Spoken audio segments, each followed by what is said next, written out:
Hey, welcome back. Secret House Against the World, Tokyo based hip hop album reviews and conversations and such. I am Robinson Mega, and to the left of me, to your right, is DJ L Spade. Peace to the God. And I also got Mr. Tall Hair Extraordinaire, Jet. Yo, man. Yeah, we out here, man. Tokyo, you know how we like to do things. Today, the background beats are brought to you by Double A. Shouts out to Double A, friend of the show. Yeah, man. Definitely a friend of the show. One of the Secret House Against the World All-Stars. We've had his music in the background quite a bit, and also today, especially because he produced a lot of these tracks on the newest project, which we're recording, Chris Crack, which y'all mad about today.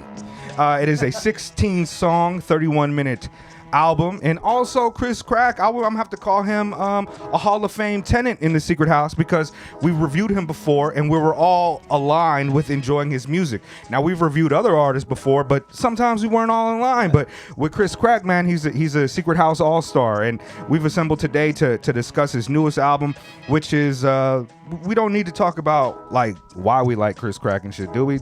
I can. Oh, okay. I'm always great Go ahead. about Chris Crack because he has something about his voice, and that really just draws me in. I was listening to these songs, and let me give Double A his credit right now. Sometimes I don't like this form of production, but I feel like this production fits Chris so damn well because his voice brings an energy to everything that just makes me want to stand up. Like some of the tracks just not even that hype, but when he gets on there and starts spitting with his voice, I'm just like, dude. In. Yeah, I'm a big fan of his voice too. There's like a youthful exuberance and just like it's interesting to listen to on and its he's own over 30 as an instrument. As an instrument itself, it's really dope the way his voice cuts through, and also he has a lot of different vocal inflections and tones that just kind of fit well with his choice of production, and he assembles with Double A very well. I kind of see Chris Crack as kind of, to put it in like comic book terms, he's like the king of the street level heroes in my opinion right now.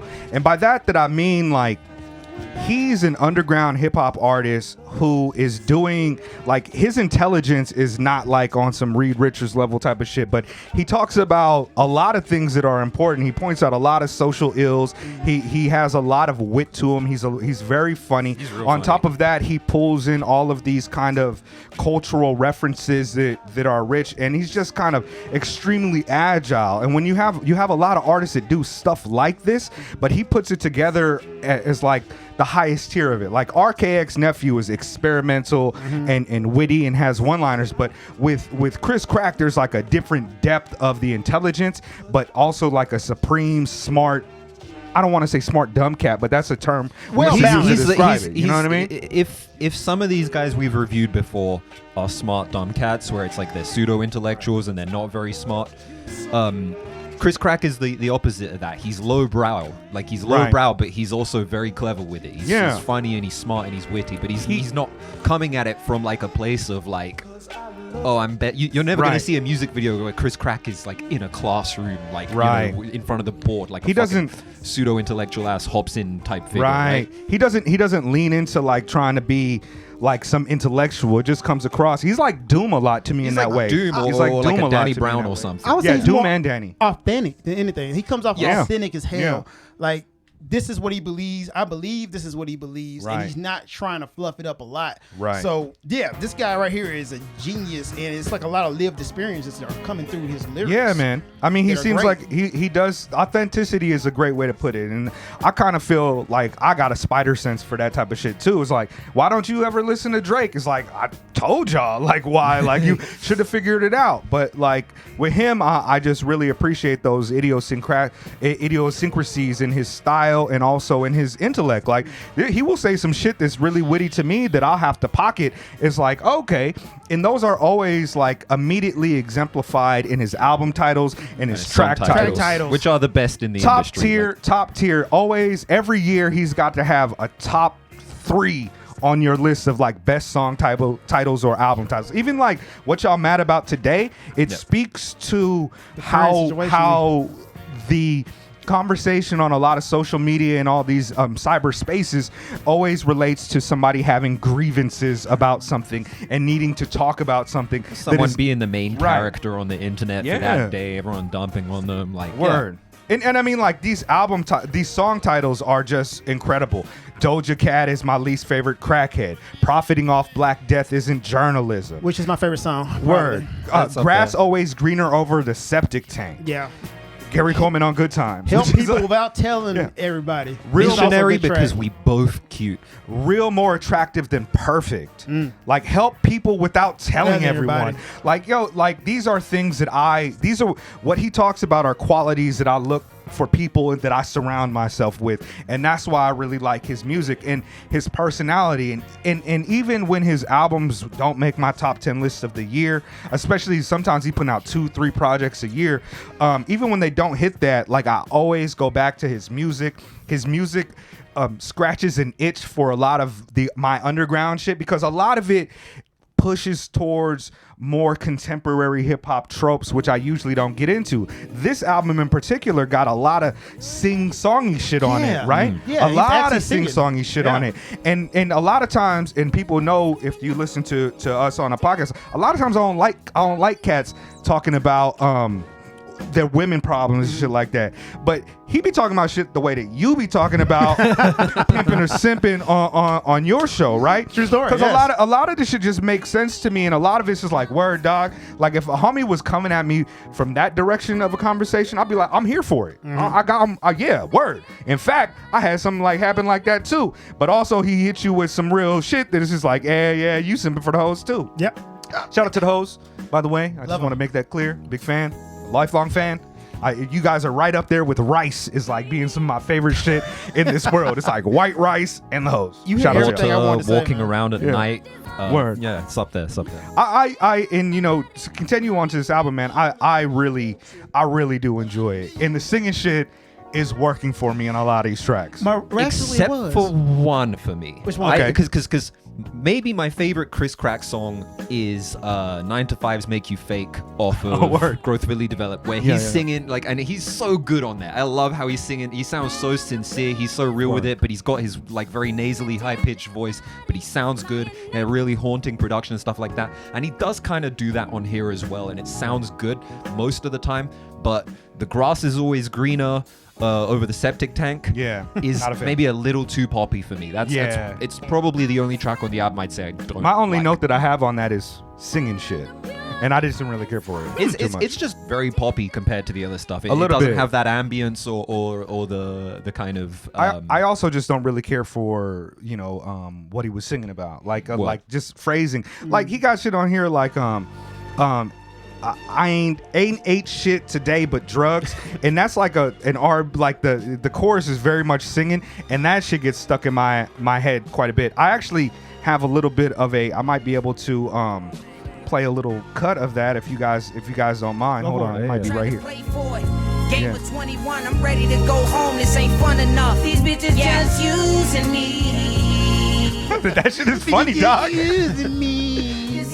You know who he reminds me of? Do you remember Do or Die? Oh yeah, He of reminds course. me of the singer that used to Oh, sing with them. Johnny. What was his name? Do you wanna ride? Yeah. He Oh, reminds yeah, me of okay. that. Yeah. What's his name? It was Johnny something, ain't it? Bro, Do or Yeah. Die. Shout out to Poe Pimpin', Yeah. Twista and them. But they're from the Midwest too, Chicago, right? Yeah, they Chicago Yes. cats. Yeah. they Chicago cats. But this shit been stuck in my head all day, and You my text wife, it to me. my wife looking at me like, "What are you talking about?" I'm like, "I think you're using me." Yeah, but I ain't just talking about the women this time. But yeah, I love the production on this track too. It's Oh, so yeah. opulent, Is like this- the strings and stuff like that. what are the tracks that Double A produced? Because if you look on a Spotify, it's not on So, there. Double A produced. I'll pull this up. Now, all these beats in the background again are produced by our guy Double A. Man, check out. He has a prolific amount of work on your streaming services. I'll put a link put to out his an album joint. last month called Yeah. With Love Double A. He got Walk Year right now. That's what I'm playing right now. I'm playing Walk Time Year. for a beat battle. So he produced No Papers, No Parole. Doja Okay. Cat is my least favorite cokehead.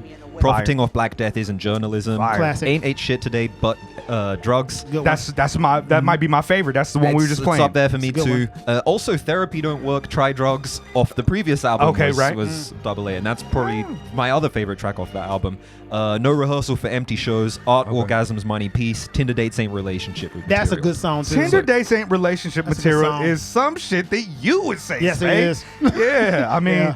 and that joint is just hard. Yeah, it's more singing on that. Like this album is heavy with a lot of singing On the back choruses and a end. lot of Yeah. singing bridges.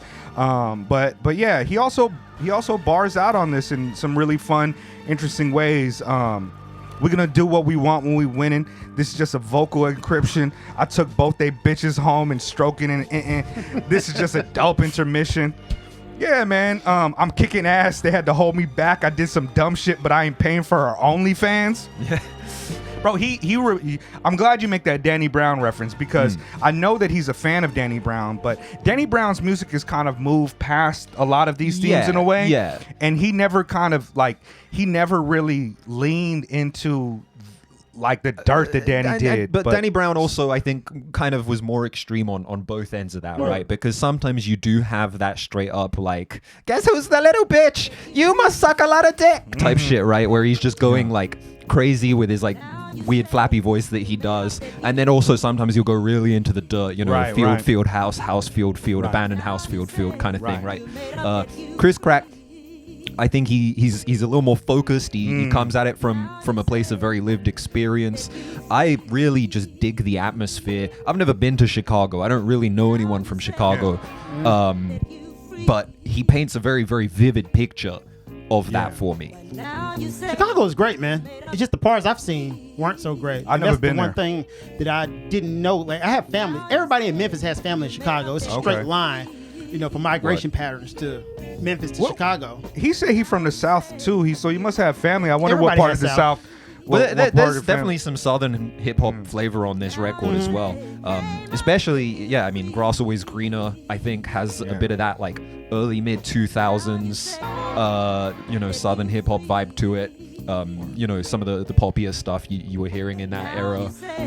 Yeah, it comes up, and you know, the drums bang pretty hard on some of the tracks. Can I on talk here. about the production? Yeah, Bust that's- it, please. Let go me ahead, tell you go ahead. something, off, man. go You off. guys did a damn good job of mixing up the production. And once again, you found the cheat code with not making these tracks alone. I'm not bored with them. This album did kind of like lean on maybe too many tracks at the end. There's I a was lot like, of tracks, but the album's not that long. Not that long. but 31 minutes. It Yeah. does kind of tax me sometimes, short. but overall, you guys did a great job in production. The mixes were so damn bright. I was listening to like Drake. Don't judge me. I have to DJ tonight. I'm gonna judge you. But I was listening to Drake's new album, Drake's 21 Savage. Now I listen to this album, and I like the mix on this album actually better than the one on Drake album. It's whoever did it. I think you said Cutter did the mix. Cutter mixed and produced. Cutter, what up? I think he must have like had a pass over the whole album because he's the one that's credited on the Bandcamp page, and then obviously Double A produced like those 7 tracks I listed earlier. But yeah, I guess like the mixing and mastering must have all You been did a good Cutter. job mixing this song. This whole It album. sounds there's a cohesive Yes. kind of through It's line very there. cohesive Very good and it's and bright. It's dope how the beats kind of they're varied up. You know, you've got the more like choppy stuff. You have the very opulent like strings, and you know samples. I guess are There's like a pretty old, smooth jazz, very kind smooth of jazz kind of Muzak thing. on the but yeah, you got the repeat- Muzak kind of vapor wavy, you know, 80s like synthesizer. It's kind of glitzy, but in like a dirty Miami hotel type of way. And then you know you got some of the more like direct like pop banger type beats on there as well. And Chris Crack and also the mixing ties it all together Yes, in a very well balanced. cohesive, like balanced way. He sounds good over all Oh, of those different everyone. This album sounds a little bit more focused than some of his other works in terms of the cohesion of the themes, and like there's a lot of songs on here about toxic women, toxic relationships, and him like of course his wisdom. You know, I kind of feel like I'm chosen. Ayo, what color is your areolas? You know what I mean? Like, yeah. But they used to call me Wayne Head without the steel boot, which I like. Shout out to Wayne Head if y'all remember that cartoon. Yeah, I remember it. But it does feel like there's a little bit more. Maybe it's because of the repeated producers or Double A's work. It feels kind of like all right, I'm about to make an album. These are the tracks for the album. Let's put it together type of shit. Whereas some of them lean into that very DIY, like, all right, let's put it out. Like, I don't even need to mix this shit. Like, it's fine the way it is. This one feels a little bit more polished. Yes, Sure, yeah. very. Polished, right? Man, I love so many of these lines off of this shit. It's just like, who on No Rehearsal for Empty Shows is that a shot? Is that a sub towards West Side Gun? Did y'all hear that? Oh, he's like And y'all album you did with Buddy was poop soup. These West Side Guns that go doot doot toot toot toot beep beep. Got the keys to the Jeep. You know what I mean? Like, I don't even know what's going on, but like it could be that you deal with Buddy just as a person, or it could be the artist Buddy. You know, the West Coast Inglewood. I think he's from Inglewood. I'm gonna artist take it as Buddy. a shot. I mean, like, I don't really I think care. he might just be whether or talking not, but- shit because the Yeah, whole right. album has that vibe of like your really funny, smart friend just talking shit to you. Right. And you know, like, there's other shit on here too. Like, the head was great, but her breath stink. She had a bad tooth and some basement tattoos. I hollered gadzooks. This fool is crazy, dog. Like, all right, this took 2 takes in the smoke break. I'm not going back to the old ways. I apologize for the ghetto packaging. This is DIY everything, and we ain't going backwards. And specifically, I'm dapper. They let me know it was a slapper. Like, his bars are not like very intricate, but sometimes he leans into a flow and it just sounds good with his voice. I'm not doing it none justice here, but he just leans into it. And on top of that, I love the Wayne Head reference, right? I feel like he's too young to know Wayne Head. Because 32, right? But I'm 40 and Wayne Head was already like, Bet, yeah. you know what I mean? Like, I remember it when I was still a youth. So I don't know, but also, you know, a lot of like he has the bar on God, what is that shit called? The one that's from 40-Year-Old Virgin, where he's like, you want a nigga here now. When Kevin Hart is like using a lot of big words. Since I don't know what they mean, I'm gonna take it as disrespect. Watch your mouth. And he said, you want a nigga here now. Yeah, we all rep the same Smart Tech. Nigga, we will mash you. Yo, that shit is dope. The Dick Gregory, I sampled more from that same interview. The Miles Davis interview, Yeah, hold right? on. Can I just play it? Because shout out, rest in peace to the great God, Dick Gregory. He is fucking hilarious. The old man energy is some of the greatest that I've ever heard in my whole entire life. Through the whole movie, all you saw him do was drugs and chasing the white boy with a gun, and you like that shit? Huh? Well, I didn't see Miles Davis at the time that he was. You didn't have to see him, nigga. That's how they trick you. You didn't see slavery at the time. You got enough intelligence to go. I mean, here's a motherfucker went to Juilliard. You didn't see one fucking concert, man. Huh? Not one. And the little shit he was playing, he's interrupting it, running outside, shooting at a white boy. And you like, that's why I told you, you're nothing but a piece of shit, man. I know who you are. I knew you was like that before you told me about that. You'll grow out of it. But you haven't. Bro. Yo, you should see his facial expressions on the Dead serious. That's how my dad used to talk to me. That's why we all scared of him. Shit, shout out to old black man. My dad was born in 1941 and he got the same temperament. Huh? Yeah. It's like, oh, my bad. Yo, that is a legendary interview. He's like, I saw Django 46 times. Changed my life, man. Yo, shout out to Dick Gregory. But this album is just littered with jewels and interesting points. Money can't change everything, just enhance your patterns. This is some real talk, man. He talked about how even if he got money, he wouldn't change. And I believe him. You know 100%. What I mean? He said I've never been that old nigga jealous of young niggas. Yeah, I love Kill that. your whole soul and be done with it. He's great. And you're gonna always catch a jewel when it comes to that type of stuff. And he just, you know, he even give a shout out to the big girls. You know why I'm being quiet? Because you literally said everything I wrote down. So I'm just like, whatever. They got it, man. Like, yeah, what he said, guys, what I was going to say. So I love that fucking I'm kicking ass. They had to hold me back. I did some dumb shit, but I ain't paying for OnlyFans. Like, man, Chris facts. Crack is a jewel. And if let's do the recommendations. Yeah, who would you recommend this album go for to? it. I would recommend this album to fans of Doom. I would recommend this album to fans of Danny Brown. I would recommend this album to like cats that might like some sing rap shit, but ain't corny. You know what I mean? Like that ain't corny. Like this is for people that hear a Drake song and say it sound all right, but Drake is fucking trash. Like this type of this is just more brilliant in every single level to me than it comes to a lot of cats that talk about similar themes. It's just it cuts deeper, it's more insightful, and it's more witty, and it does have that punk kind of vibe where it's just like, what up?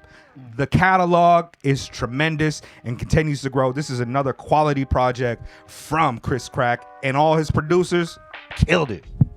I'm gonna recommend this to my dad because I know he's watching this. So, Hey, shout out Papa Jet. yeah. What is his name? Aeroplane. Rocket. That'd Rocket be Axe. awesome, Rocket and Jet. He wouldn't approve of me saying his name on the public record on the internet, but Daddy Rocket, yeah, it's cool. Right. My dad, I remember when I first played him Triple X by Danny Brown, he was laughing his ass off the whole time at like some of the wit that was coming through on there, and you know some of the samples and references to the old films and interviews and stuff like that. And take your bitch and with take ya. your bitches with you, especially Ugg Ugg Mug. here.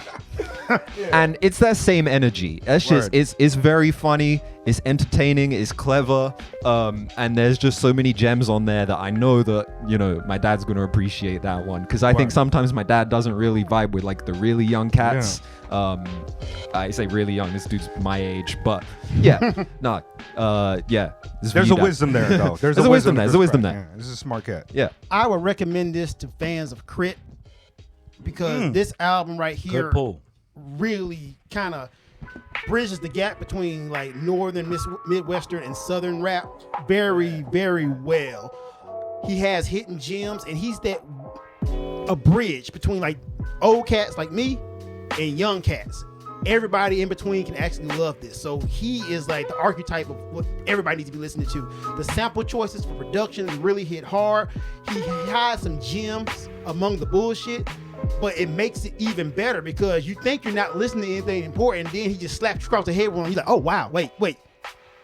Buddy, you just really dropped some game on me right there. So Crit yeah. also has that kind of vibe of like when you listen to like Crit's best work, it feels like he's telling you something directly. yes. You feel you're being spoken to. He's a storyteller. He's someone who crafts these kind of narratives.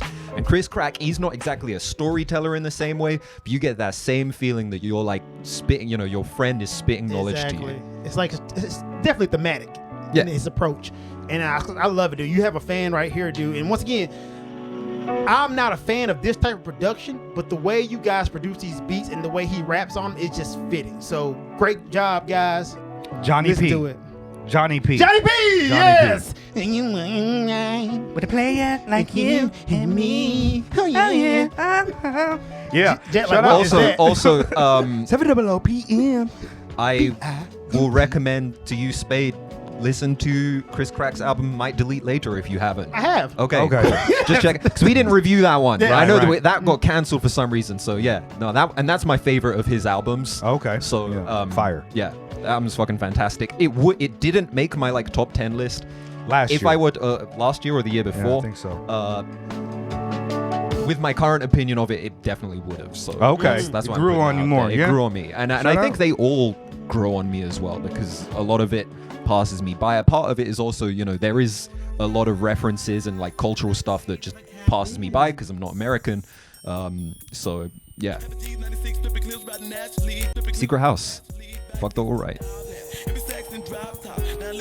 Y'all young whippersnappers don't know about this. Oh man, what happens when we get copyright claimed for this? They may be lucky we giving them burn. Yo, that shit is hard. Twister impression. Those lyrics are no. That's 47. What's his name? That's a cat. AK-47. I forget his name, but he goes off.